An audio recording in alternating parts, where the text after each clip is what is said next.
Article 14 ಯಾಕಂದ್ರೆ ನಾನು detail ಆಗಿ ಹೋಗಲ್ಲ. ಈಕ್ವಾಲಿಟಿ, ಸಮಾನತೆ, ವಾಟ್ ಇಟ್ ಸೇಸ್ ಏನು ಹೇಳುತ್ತೆ? ಯಾವುದೇ ರೀತಿಯ ಜಾತಿಯ ಆಧಾರದ ಮೇಲೆ, ಪಂಗಡಗಳ ಆಧಾರದ ಮೇಲೆ, ಬಣ್ಣದ ಆಧಾರದ ಮೇಲೆ, ಸೆಕ್ಸಿನ ಆಧಾರದ ಮೇಲೆ, ನಿಮ್ಮ ಡೇಟ್ ಆಫ್, ನೀವೆಲ್ಲೂ ಹುಟ್ಟಿದ್ರಿ, ಎಲ್ಲಿ ಹುಟ್ಟಿದ್ರಿ, ಯಾವುದನ್ನು ನಮ್ಮ ಸಂವಿಧಾನ, our constitution has absolutely no religion, my friend. That is the reason one of the word in the constitution is secular, which was been adana 42nd amendment 1977 ಅಲ್ಲಿ 42nd amendment ಮುಖಾಂತರ ಅದನ್ನ, ಅದು ಮತ್ತೆ socialist. ಇವತ್ತು ಬಹುಶಃ ಎಷ್ಟು ಜನ ಪೇಪರ್ ಓದಿದ್ರಿ ನನಗೆ ಗೊತ್ತಿಲ್ಲ, ಎಷ್ಟು ಜನ ಮೀಡಿಯಾ ನೋಡಿದ್ರಿ ಅಂತ ಗೊತ್ತಿಲ್ಲ. ನಿನ್ನೊಂದು ಮಹತ್ವವಾದಂತ ಒಂದು ತೀರ್ಪನ್ನು ಸುಪ್ರೀಂ ಕೋರ್ಟ್ ಕೊಟ್ಟಿದ್ದಾರೆ with regard to the preamble of the constitution. 2 ಅಕ್ಷರಗಳನ್ನ ಅದನ್ನ ಏನು ತಿದ್ದುಪಡಿ 42ನೇ ತಿದ್ದುಪಡಿ ಮುಖಾಂತರ ಏನು ಅದನ್ನ ಸೇರಿಸಿದ್ರು ಸಂವಿಧಾನದಲ್ಲಿ, ಅದು ಮಾಡಿದ್ದು ಸರಿ ಇದೆ, ಅದನ್ನು ಹೀಗೆ ಸರಿಪಡಿಸಲಿಕ್ಕೆ ಅದನ್ನ ಸಿಗಲಿಕ್ಕಾಗಲ್ಲ.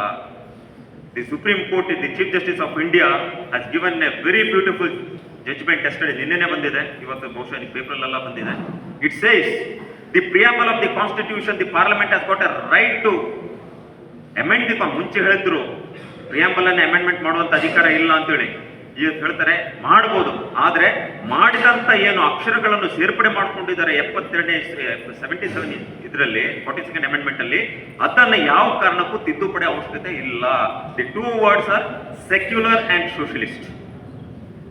ಯಾಕಂದ್ರೆ ಅವರು ಸುಪ್ರೀಂ ಕೋರ್ಟ್ ಅವರು ಎಷ್ಟು ಸುಂದರವಾಗಿ ಹೇಳ್ತಾರೆ ಅಂತ ಹೇಳಿದ್ರೆ, ಇಡೀ ನಮ್ಮ ದೇಶದನ್ನ ಅಕ್ಸೆಪ್ಟ್ ಮಾಡ್ಕೊಂಡಿದ್ದಾರೆ. ನಮ್ಮ ಜಾತ್ಯತೀತ ದೇಶ ನಮ್ಮದು. It is a secular country. Our constitution has absolute no religion, my friends.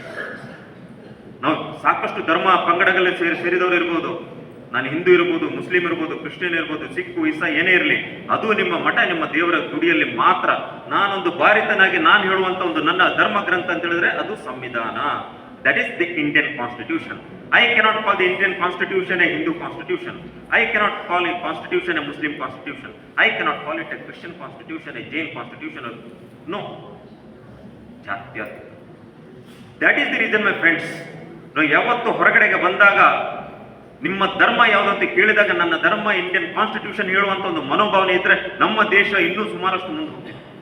ಆದ್ರೆ ನಾವು ಜಾತಿಗಳನ್ನ ಮುಂದಿಟ್ಕೊಂಡು ನಮ್ಮ ಕಾನ್ಸ್ಟಿಟ್ಯೂಷನ್, ನಮ್ಮ ಸಂವಿಧಾನವನ್ನು ನೋಡ್ತಾ ಇದ್ದೇವೆ. That is the bad part of it. ಜಾತಿಯನ್ನು ತೆಗೆದುಹಾಕಿ ಹುಟ್ಟಿದಾಗ ಯಾರು ಜಾತಿ ಅಂತ ಯಾರಿಗೂ ಗೊತ್ತಿಲ್ಲ. Nobody knows to which religion I am born. Whether I am a Hindu, whether I am a schedule caste, whether I am a Brahmin, whether I am a Kshatriya, whether I am a Hindu, whether I am a Christian, Sikh, ಯಾರಿಗೂ ಗೊತ್ತಿದೆ ಹೇಳಿ? ಒಬ್ಬರಾದ್ರು ಕೈ ಎತ್ತಿ ನೋಡುವ, ಹೌದು ನಾನು ಇಂಥ ಇದರಲ್ಲೇ ಹುಟ್ಟಿದ್ದೇನೆ, ಇಂಥ ಜಾತಿ ಇತ್ತು ನಂದು ಹುಟ್ಟಿದಾಗ ಅಂತೇಳಿ. Impossible, my friends.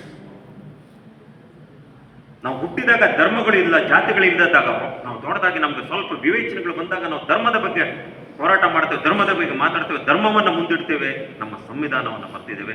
ಆ ಒಂದು ಕಾರಣಕ್ಕಾಗಿ ನಮ್ಮ ದೇಶ ಇಷ್ಟು ಮಟ್ಟಿಗೆ ಬಂದಿದೆ. ನಮ್ಮ ಸಂವಿಧಾನವನ್ನು ಕರೆಕ್ಟ್ ಆಗಿ ಅರ್ಥಕೊಂಡ್ರೆ ಬಹುಶಃ ಜಾತಿಗಳನ್ನು ಹೊರಗಡೆ ಇಟ್ಟು ನಮ್ಮ ದೇಶವನ್ನು ಮುಂದೆ ಹೋಗುವಂತ ಮನೋಭಾವನೆ ನಮ್ಮಲ್ಲಿ ಬರ್ತಿದೆ.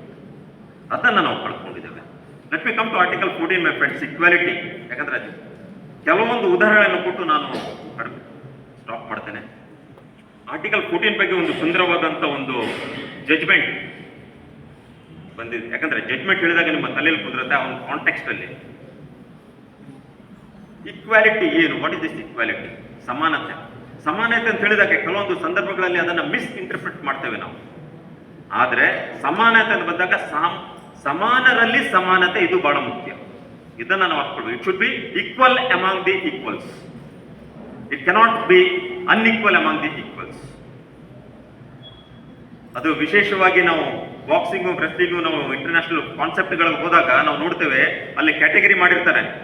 Boxing category 50 kg, 60 kg, 70 kg category ಮಾಡಿರ್ತಾರೆ. ಯಾಕಂದ್ರೆ 50 kg ಇದ್ದವ 70 kg ಅವನ ಜೊತೆಗೆ ಕುಸ್ತಿ ಮಾಡ್ಲಿಕ್ಕೆ ಅಥವಾ ಬಾಕ್ಸಿಂಗ್ ಮಾಡ್ಲಿಕ್ಕೆ ಹೋದ್ರೆ 100% ಗೊತ್ತಿದ್ದ ವಿಷಯ ಈ 50 kg ಅವ ಸೋಲ್ತಾನೆ.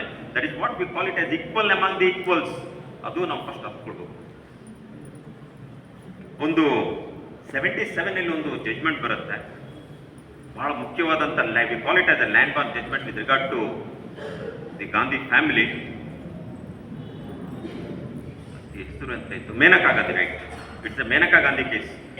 ಎಮರ್ಜೆನ್ಸಿ ಟೈಮಲ್ಲಿ the black days of constitution ಅಂತ ಟೈಮ್ ಸಿಕ್ಕಿದಾಗ ಸ್ವಲ್ಪ ನೋಡ್ಕೊಳ್ಳಿ.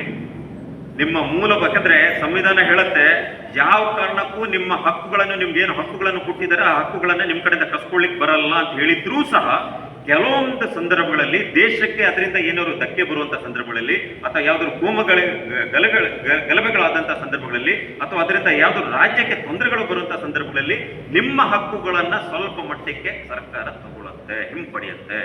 ಫಾರ್ ಎಕ್ಸಾಂಪಲ್ ಮಣಿಪುರ್ ಇಂಟರ್ನೆಟ್ ಸರ್ವಿಸ್ಗಳನ್ನ ಸ್ಟಾಪ್ ಮಾಡಿದ್ದಾರೆ. Though it comes within the preview of the fundamental rights. ಈಗ ಸದ್ಯಕ್ಕೆ ಮಣಿಪುರದಲ್ಲಿ ಅಲ್ಲಿ ಗಲಭೆಗಳು ನಡೀತಿದೆ, ನಿಮ್ಮ ಹಕ್ಕುಗಳನ್ನ ಸ್ವಲ್ಪ ಮಟ್ಟಿಗೆ ತೋರಿದ್ದಾರೆ. ಕೆಲವೊಂದು ಸ್ಥಳದಲ್ಲಿ ನಿಮಗೆ ಪ್ರಯಾಣ ಮಾಡೋದನ್ನು ನಿಂದಿಸಿದ್ದಾರೆ, ನಿಮಗೆ ಅಲ್ಲಿ ಹೋಗ್ಲಿಕ್ಕಾಗಲ್ಲ. ಹೊರಗಡೆ ರಾಜ್ಯದವರು ಮಣಿಪುರಕ್ಕೆ ಹೋಗ್ಲಿಕ್ಕಾಗಲ್ಲ. ಸೊ ಇಂಥ ಸಂದರ್ಭಗಳಲ್ಲಿ ಕೆಲವೊಮ್ಮೆ ಗಲಭೆಗಳಾದಾಗ, ದೇಶದ ರಕ್ಷಣೆ ಸಂದರ್ಭಗಳು ಬಂದಾಗ ನಿಮ್ಮ ಕೆಲವು ಸಂದರ್ಭಗಳಲ್ಲಿ ನಿಮ್ಮ ಫಂಡಮೆಂಟಲ್ ರೈಟ್ ಅನ್ನು ತಗೊಳ್ತಾರೆ. ಇಂಥದೇ ಒಂದು 1975 to 77 Indira Gandhi was the prime minister, emergency ಬರುತ್ತೆ. ಆ ಸಂದರ್ಭದಲ್ಲಿ ಎಮರ್ಜೆನ್ಸಿ ಮುಗಿದ ನಂತರ ಏನಾಗುತ್ತೆ, ಈ ಮೇನಕಾ ಗಾಂಧಿ ಪಾಸ್ಪೋರ್ಟ್ ಅನ್ನ ಸೀಸ್ ಮಾಡ್ತಾರೆ. ಅವರು ಪಾಸ್ಪೋರ್ಟ್ ಅನ್ನ ಸೀಸ್ ಮಾಡಿ ಇಂಪೌಂಡ್ ಮಾಡ್ತಾರೆ, ಹೊರಗಡೆ ಹೋಗ್ಲಿಕ್ಕೆ ಅವ್ರು ಕೊಡಲ್ಲ. She approaches the supreme court and article 6 under saying that there is an infringement of article 14 of the constitution ಅನ್ನ ಇದಕ್ಕೆ ತೊಂದರೆ ಬಂದಿದೆ. ಸುಪ್ರೀಂ ಕೋರ್ಟ್ ಸೇಸ್ 3 ಆರ್ಟಿಕಲ್ಗಳನ್ನು, article 14, article 19, article 21. Article 14 is equality, article 21 is freedom, 19 is freedom, article 21 is liberty. ಈ 3 ಸಂಗತಿಗಳನ್ನ ಬಹಳ ಸುಂದರವಾಗಿ ಅದನ್ನ ಚರ್ಚೆ ಮಾಡಿ ಅವರು ಹೇಳ್ತಾರೆ. Supreme court says nobody has got a right to infringe the right of another person. ಏನು ಪಾಸ್ಪೋರ್ಟ್ ಅನ್ನ ಜಪ್ತ್ ಮಾಡಿದರೆ ಅದು ಸಂಪೂರ್ಣವಾಗಿ ತಪ್ಪಿದೆ.